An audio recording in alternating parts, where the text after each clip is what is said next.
자, 수능 2013 해설 해드리겠습니다. 현대시입니다. 작품이 세 작품이 나와 있는데 우선 가에는 김수영의 폭포가 나와 있고요. 나에는 오규원의 살아있는 것은 흔들리면서 술례 10일이라고 되어 있는데 이제 이렇게 되어 있는 게 이제 연작시라는 거죠. 한 작품만 있는 게 아니라 번호를 쭉 달아가지고 이렇게 계속 여러 개가 여러 씩 작품이 있는 것이 연작시입니다. 자, 그 다음에 이제 이시영의 마음의 고향 이옥 역시 연작시입니다. 초설이라는 건데 초설이 이제 첫문이라는 뜻이에요.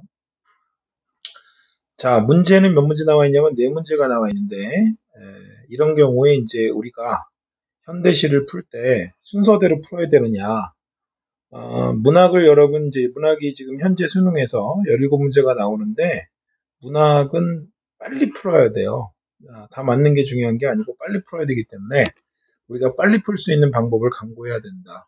그래서 우선 여러분들 뭐 그런 얘기 들어봤겠지만 문제를 먼저 보고 이제 푸는데 단순히 그 정도에서 그치는 것이 아니라 문제 분석을 아주 디테일하게 해서 거기서 바로 문제를 풀어버릴 수 있다는 거, 그거를 이제 선생님이 여러분들한테 보여주려고 합니다.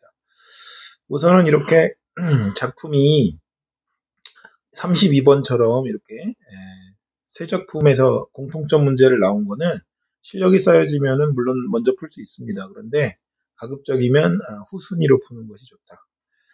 자, 그러면 이제 두 번째 33번 문제를 먼저 푸는데 여기는 이제 형태가 이렇게 돼 있죠. 보기를 참고해서 가나를 감상한 내용인데 감상 문제입니다. 근데 이게 적절하지 않은 거를 묻고 있어요.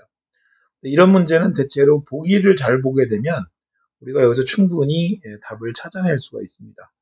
보기하고 그 다음에 선택지에 여러분들이 집중해 줘야 돼요. 자, 보기는 이 작품을 이런 식으로 해석하라고 일종의 안내를 해주는 거고 문제를 풀기 위한 조건을 제시하는 겁니다. 그래서 당연히 이거는 중요한 거죠. 보기가 먼저 보기를 봅니다. 반은 김수영한테 할애가 돼 있고 반은 오규환한테 이제 할애가 돼 있는데 자, 김수영 이제 읽으면서 요 시의 어떤 특징을 가지고 이제 얘기를 할 텐데 키워드가 뭔가를 봐야 되겠죠.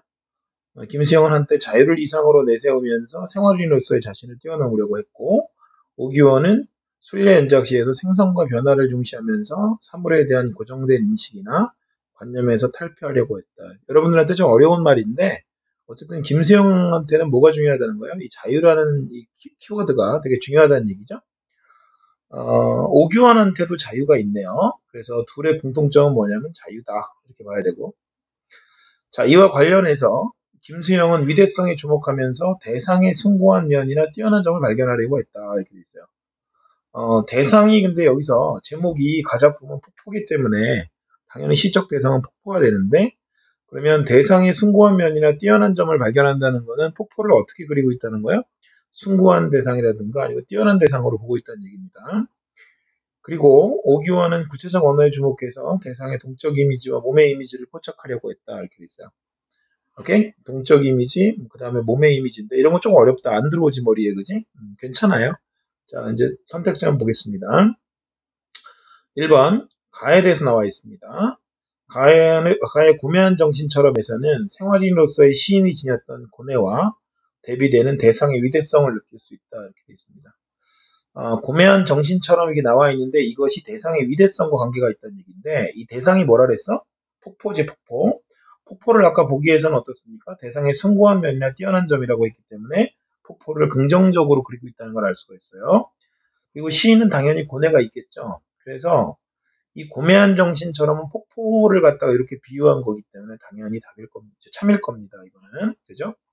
자, 그렇게 되고 그 다음에 이제 고급 스킬도 있는데 여기서는 일단은 차례로 가볼게요. 네, 그 다음에 2번 나의 슬픔 하나 고독 하나 그 다음에 고통 하나가 자기를 헤집고 있다는 것에서는 몸의 이미지를 통해 관념에서 탈피한다 그랬는데 이 몸의 이미지하고 관념 탈피 뭐 이런 것들은 여기 선택지에 있는 거기 때문에 그대로 이제 그죠? 네, 선택지에서 말하고 있습니다. 그래서 참이고 세 번째 볼까요?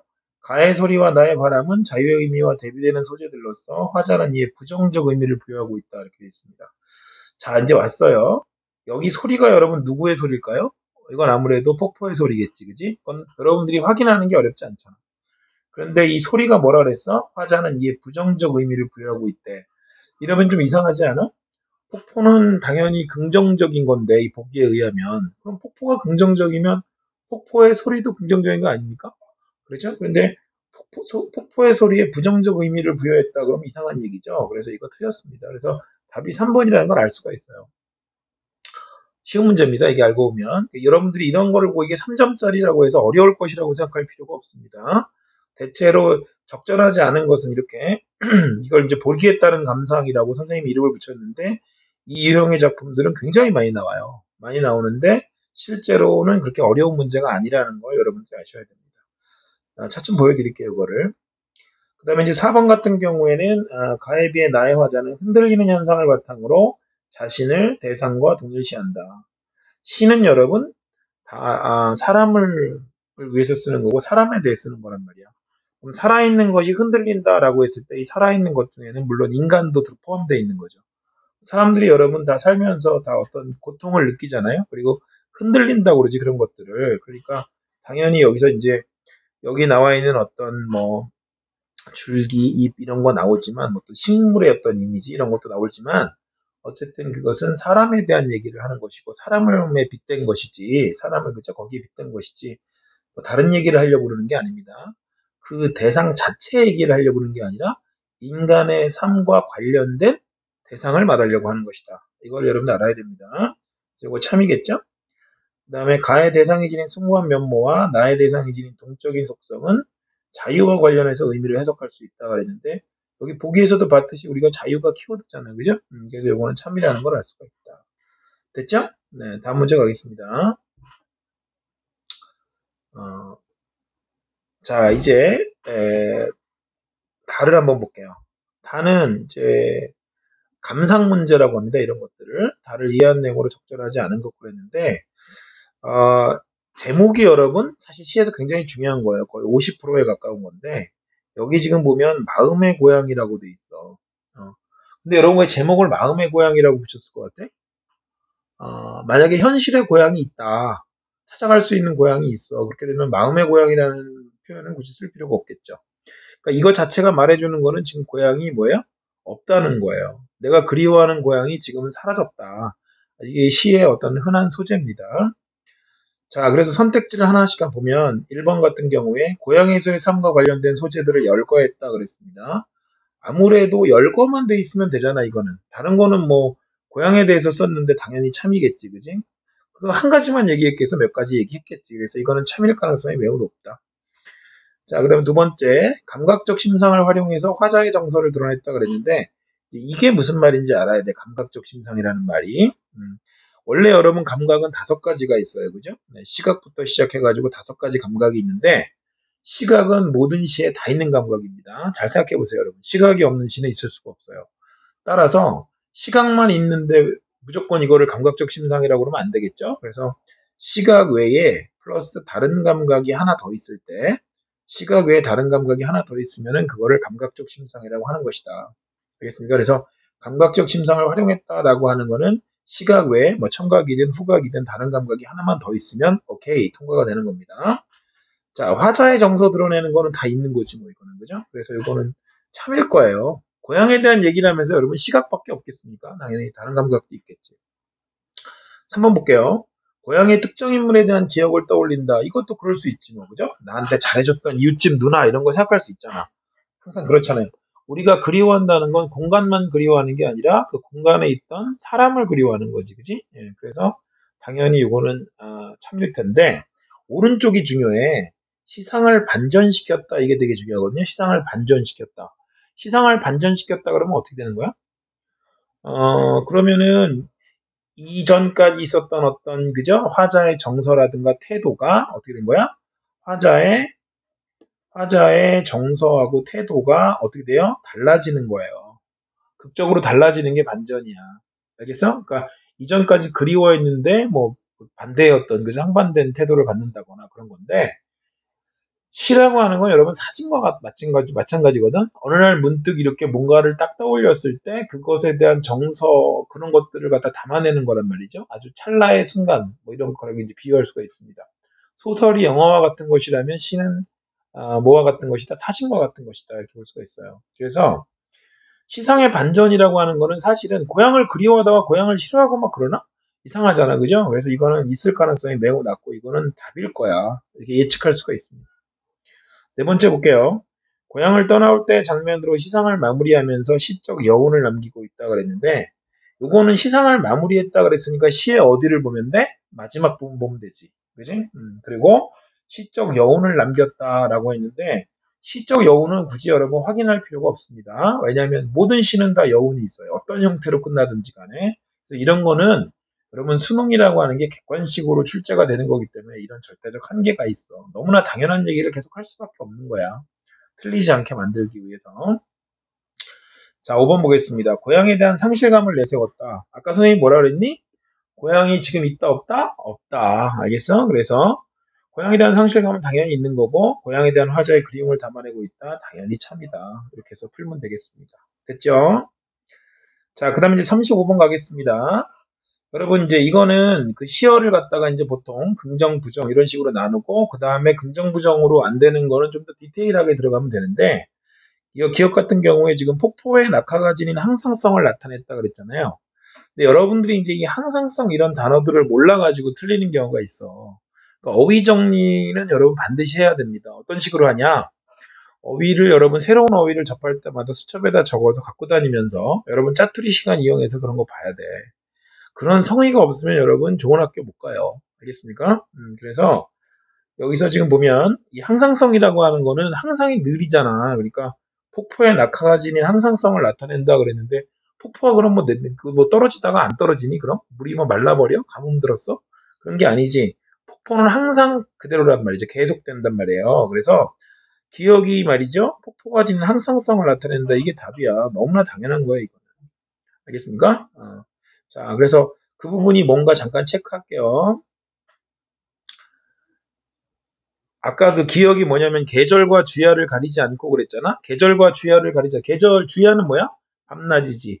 그러니까 계절을 가리지 않고 밤낮을 가리지 않고 always 항상 그래서 폭포는 고매한 정신처럼 쉴 사이 없이 떨어진다 그랬으니까 당연히 그죠? 네, 1번이 답이다. 이렇게 볼 수가 있겠죠. 됐지? 오케이. 자, 그래서 아까 요거 기억 35번의 답이었고요. 그 다음에 이제 공통점으로 가장 적절한 거 그랬는데 여러분 이런 문제는 굉장히 어려운 문제 같지만 사실은 굉장히 쉬운 문제야. 선생님이 이제 이런 것만 유형을 모아서 해설해 주기도 할 건데요. 여기 잘 보세요. 여기 선택지들은 아주 여러분 그 답이 될 수 있는 퍼센테지가 균등한 게 아니라 어떤 거는 답이 될 가능성이 굉장히 낮고 어떤 거는 굉장히 답이 될 가능성이 높고 이렇게 됩니다. 그래서 여기 지금 보시면 뭐 도체 방식으로 시상을 마무리했다. 이게 세 작품이 모두 다 이럴 수가 있을까? 이런 건 답이 되기가 굉장히 어려워요. 그다음에 명령형 어조, 화자의 강한 의지. 여러분 의지 좋아하는데 이런 거 답 아니야. 그다음에 색채의 선명한 대조, 시적분이 환기인데 색채가 선명하게 대조되려면 이게 꼭 뭐 색깔이 서로 상반돼야 되고 그런 건 아닌데 어쨌든 색깔이 두 가지 색깔이 다 있어야 돼. 가나다에 전부 다 색깔이 두 가지씩 있어야 된다고. 그러면 참이야. 그다음에 4번에 근데 그러기가 굉장히 드물어.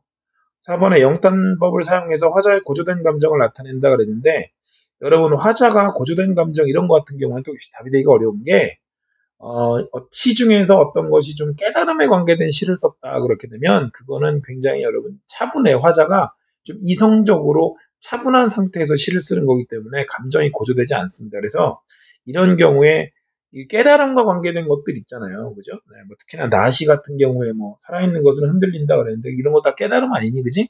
그런 것들은 고조된 감정일 리가 없어요. 차분하죠. 매우 느낌이. 그래서 답은 결국은 뭐냐면 이제 5번인데 왜 그러냐면 유사한 어구를 반복해서 시적 상황 부각한다. 시적 상황 부각 안 하는 시가 어디 있어? 그래서 이건 너무나 당연한 참이기 때문에 확인할 필요가 없고 유사한 어구를 반복했다라고 했을 때 어떻습니까? 시는 유사한 어구 반복하기 굉장히 쉬워요. 왜냐하면 왜 그래?